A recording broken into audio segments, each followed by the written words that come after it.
Hi, my name is Wendy, and if you're like me, some of the questions you have when booking your Viking cruise center around the excursions.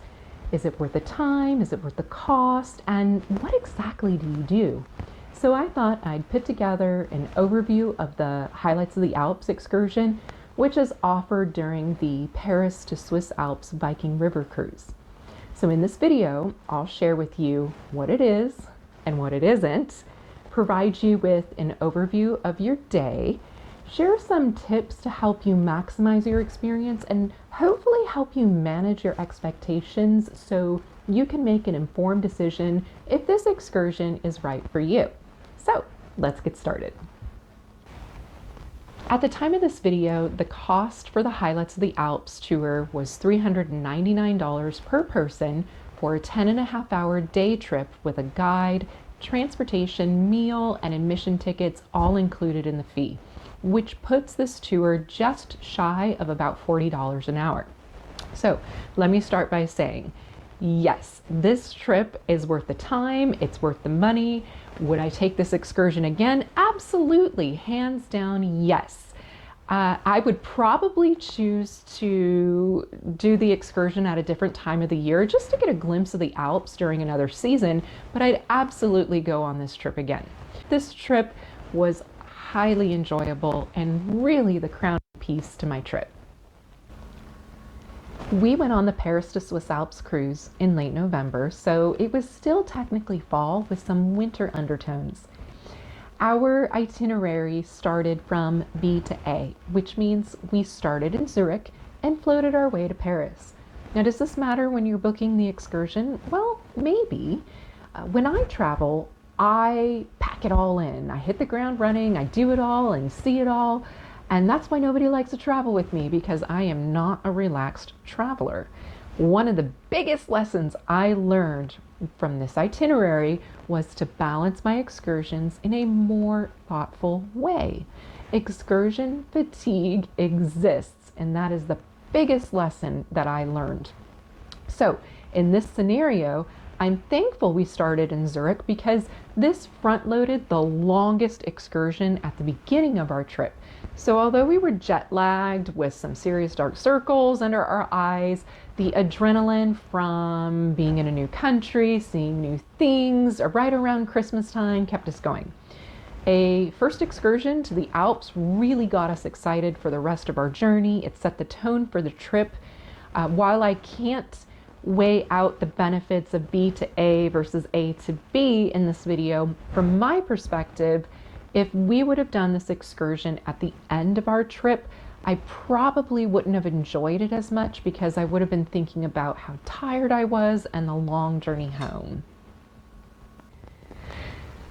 All right, let's move forward with talking about what this trip is and what this trip isn't, so I can help you manage your expectations before booking this excursion. Number one, this is a 10.5-hour tour, which means it's a long day, a very, very long day, and you are constantly on the go. Now, you can manage your energy by catching a nap on the bus, but you should understand that this itinerary is ambitious and you are on a mission 007. Number two, you will not have time for leisurely shopping or long strolls or an extended coffee break in the villages, with the exception of your pre-planned lunch. Your time in the villages is brief. You may be given anywhere between 30 to 60 minutes in a village.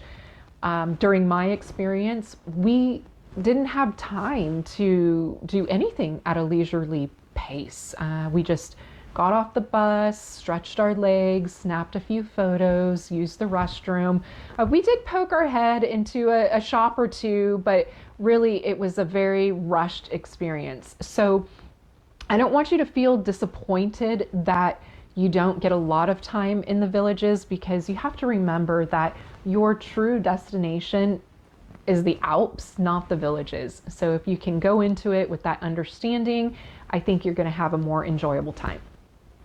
Number three, you will spend about 4 to 5 hours on the bus. Now, I know Some of you hate the bus, and I get it. I get it. I totally understand that. It's not necessarily the most fun part of the vacation.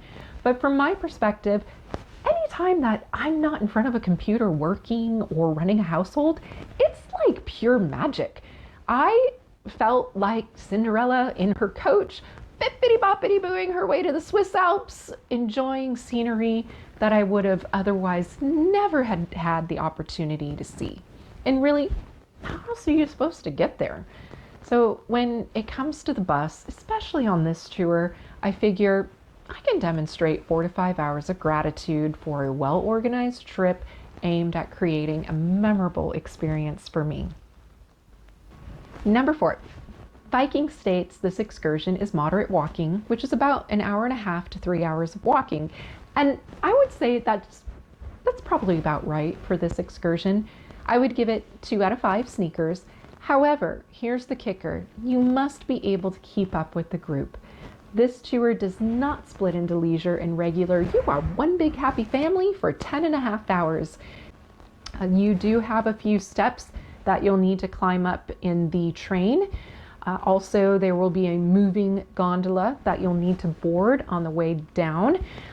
But just know that there are elevators if you don't want to take the stairs. So I found it very easy to navigate for folks who have mobility issues or just want to have a fun ride up the elevator. Number 5, you are ascending a mountain. And I didn't think about this at all until I thought about it. Keep in mind, the change in elevation may affect your oxygen levels. So for a short period of time, I myself felt a little dizzy on the ascent. While it wasn't bad and it was temporary, it was noticeable. It was just a nuisance. I'm not telling you to bring portable oxygen canisters. You can still breathe. I'm just mentioning it because if you have a health condition that may worsen by the change in elevation in the journey up top, you might want to avoid this excursion. Let's walk through your itinerary. Breakfast is served at the hotel. If you want to maximize your day, find out when the restaurant opens in the morning and arrive early, speaking from experience. We arrived about 45 minutes prior to departure, and there was no room for us at the restaurant. We waited in line, we still didn't get a seat. People were barging in, grabbing plates, filling up at the buffet, and eating in the lobby. It was mass chaos. So please get to breakfast early.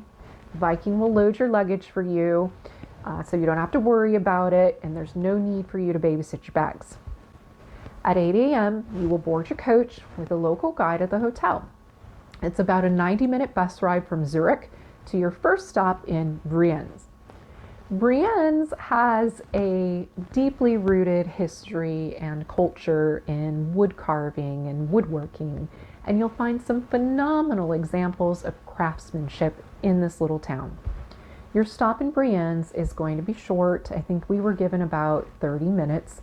It's worth popping into the local artisan store to appreciate the intricacies of this art form. So, I mean, it's actually pretty incredible and amazing. I would encourage you to check out the local store. My suggestion is to snap a few photos in front of Lake Brienz, take in that beautiful scenery, and use the restroom before leaving. The next stop on our itinerary, yours might vary slightly, was Interlaken. It's about 20 to 30 minutes by bus from Brienz, if I remember correctly. Interlaken is a huge tourist spot for adventure sports. We were allowed about an hour or so to explore, but there really wasn't a cafe or restaurant open where we could sit and relax. It was cold, so we didn't really want to stroll outside for too long. We visited during the off season, but I'm sure during the winter, spring, and summer, this is a very vibrant and stunning community. There are a few stores that you can walk into, but once again, we felt really rushed, and honestly, you'll find quite a few imported souvenirs. You might be able to find a treasure or two, and I have no problem supporting the local economy, but my suggestion is to just stretch your legs, walk around, enjoy the scenery, snap some photos, use the restroom, and get back on the bus. Your next stop is Grindelwald, which is about 20 to 30 minutes by bus from Interlaken. And this is what you've been waiting for, folks. It's stunning. It's incredible. It's still so vivid in my mind. Grindelwald is what you think of when you imagine alpine villages nestled in snowy mountains. This is your chance to journey to the top of Europe, 11,333 feet above sea level. Now, your guide is going to give you an overview of the mountains after disembarking the bus. I suggest using the restroom while the group is collecting. You will board a cogwheel train for the first part of your ascent, and you will briefly stop at Klein Scheindeg. And I know I didn't pronounce that right. Please give me some grace. I tried. And once you're at that station, you'll then board the Jungfrau Railway, which will take you to the top of Europe. If I remember correctly, between the two trains, it was about 45 to 50 minutes, something like that. Anyway, you'll have some time to explore the scenic vistas at Jungfraujoch. There's plenty of room indoors if you don't want to walk outside, especially if it's super cold like it was when we were there. There was a small gift shop at the top. Ladies and gentlemen, I would really encourage you to take some photos and to just take a step back and enjoy that stunning scenery that surrounds you. It really is a wonderful place. You'll descend back to Grindelwald via the Eiger Express, which is a tri-cable gondola, and I think it's about 15 minutes or so to ride down the slopes. And let me tell you, ladies and gentlemen, this was the highlight of the trip for me. It was absolutely stunning and worth every penny spent on this excursion. When I look back at my photos, I think, oh, well, snow and trees, yay. But it's not necessarily about the photos, it's about the emotion that you experience when you're there. Once everybody is gathered together, your trip is over. You'll board the bus for another 2 to 2.5 hours if you're on the B to A itinerary, and that's because you need to catch up with your ship. This means that you're not boarding in Basel. You are going to be picked up at the next port, which for us was in France. So don't worry, you're not missing anything on the ship. You'll arrive in time for the welcome reception and dinner. In fact, it was I keep saying it's one of my favorite memories because I have so many favorite memories that it's hard to keep track of them all. It was a great memory because when I was boarding the ship, I was so warmly welcomed. I felt like little orphan Annie arriving at Daddy Warbucks mansion singing, "I think I'm gonna like it here." It was fabulous. Champagne and mimosas were brought to me. The wine ninja kept my glass full. Immediately I knew I'd never want to leave the ship. And from there on out, it was just this dream journey, to Paris. Before we close out, let me point out a few maximizers that will help make your day a little bit more organized and enjoyable. Number 1, I alluded to this earlier, arrive to breakfast early. Number 2, pack some snacks and water, just in case. Number 3, keep your passport on your person. Some of you will fight me on this, I get it, but remember, especially if you go from B to A, you are catching up with your ship. We boarded in France, not in Switzerland. While highly unlikely, technically you could get stopped at the border, and I'd hate for you to be without your passport or have to go digging for it. Number 4, pack a windbreaker. Number 5, use the restrooms every chance you get. Which brings us into maximizer number 6. Have some Swiss francs handy. Switzerland doesn't use the euro, and you may need to have some pocket change to use the restrooms. I also love to have a little bit of tip money available for the guides and the drivers. So just, keep that in your back pockets, that it's always nice to have some coin. Number 7, beware of the higher elevation. I already mentioned this earlier, but I wanted to keep it on the forefront of your minds. Number 8, sit near the front of the gondola. And number 9, tip at your discretion. Something that I want you to think about is this is a 10.5-hour day, and your guides work really hard to make sure you have an enjoyable experience. And it's a long day. So if you are wanting to tip, and I suggest that you do, it's a very nice gesture. Have some Swiss francs handy to hand out to your guides, and don't forget your driver. A lot of time and effort goes into creating this experience for you, and so I would encourage you not to forget your support that you've had on your journey. And the last, use the restroom one last time, because you won't have a restroom stop on the way back.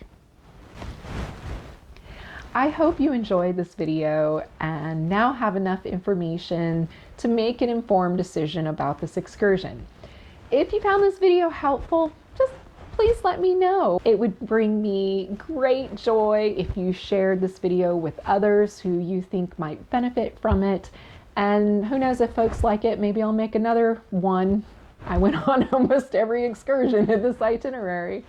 Anyways, thanks folks for joining me, and bon voyage.